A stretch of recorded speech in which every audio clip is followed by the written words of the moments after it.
এলাকায় ডন ছিল এই আরিয়ান খান, এমনটাই অভিযোগ এলাকাবাসীর। কারণ তার মা শ্বেতা খান ওরফে ফুলটুসি তৃণমূল সংখ্যালঘু সেলের সক্রিয় সদস্য ছিল। বড় বড় নেতাদের সঙ্গে ফেসবুকে ছবি পোস্ট করা থেকে শুরু করে প্রায় সময় তার বাড়িতে প্রভাবশালী লোকেদের আনাগোনা ছিল। বাড়িতেই রম জানিয়ে চলত পর্নোগ্রাফির ব্যবসা, এমনটাই অভিযোগ এলাকাবাসীর। প্রতিবাদ করলে কথায় কথায় পুলিশ কেস দিয়ে দিত। এলাকায় প্রচুর যুবককে মিথ্যে পুলিশ কেস দিয়ে রেখেছিল।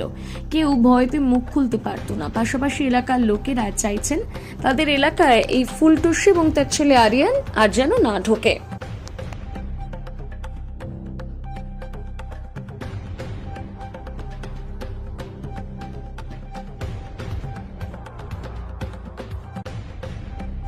কেন এটা খারাপকে কোনোদিন কেউ ভালো চোখে দেখে না, তাকে সমর্থন করবে না।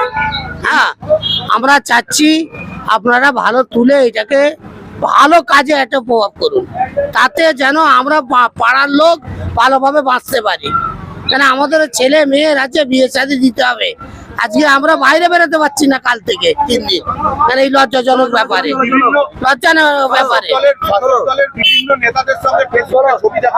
ওটা গুপ্তভাবে তুলেছে, হয়তো সেখানে হ্যাঁ গুপ্তভাবে তুলেছে।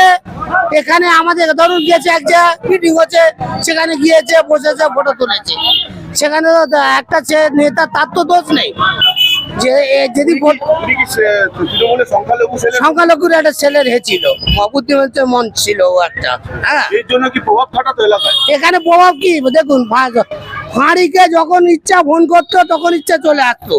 আইপির অফিসার ওর সব বন্ধু বান্ধব ছিল, এরা তো সব চিটকেই দূর। ওখান থেকে ফোন আসতো, এখানে চলে যাচ্ছে। পুলিশের কথাটা কি ফ্ল্যাটে আসতো?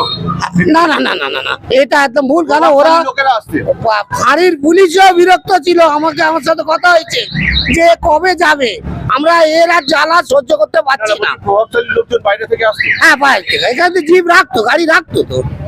হ্যাঁ, আপনারা তখন সন্দেহ করেছেন? কি করবো, এখানে গুলি খাবো? আমারও তো সংসার আছে, বলুন। আমাদের ছোট ছোট ছেলে পুলে আছে। কি চাইছেন আপনারা? আমরা সঠিক বিচারটা, আপনারা রিপোর্টার এটা করার চেষ্টা করুন, যাতে না আমাদের পাড়ায় ঢুকতে পারে, যাতে ভালো হয় সেইটা চেষ্টা করুন। আপনার নাম? আক্তার সর্দার।